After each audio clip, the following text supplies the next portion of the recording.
নমস্কার দর্শক বন্ধুগণ, আজকে একটি প্রাসঙ্গিক বিষয় নিয়ে আলোচনা করব। আজকে যে বিষয়টি আলোচনা করব হচ্ছে বর্তমানে এখন যে জ্বরের প্রাদুর্ভাব দেখা দিয়েছে, সেই জ্বর হলে আপনারা কি করবেন, জ্বর হলে আপনারা কিভাবে নিজেদেরকে সুস্থ রাখতে পারবেন এবং জ্বর থেকে নিয়ন্ত্রণের জন্য কি কি পদ্ধতি অবলম্বন করা প্রয়োজন, সেই বিষয়ে বেশ কয়েকজন ডক্টরের সাথে কথা হয়েছে। ডক্টররা কি বলছেন সেটা আমরা জানাবো।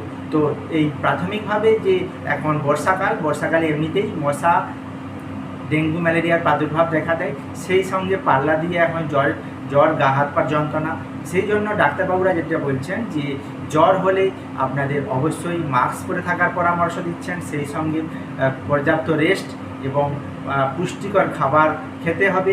এবং যদি বাচ্চাদের জ্বর হয়ে থাকে, বাচ্চাদেরকে কয়েকদিন স্কুল না পাঠানোর পরামর্শ দিচ্ছেন এবং ডাক্তাররা কী বলছেন আমরা এরপরে দেখে নেব।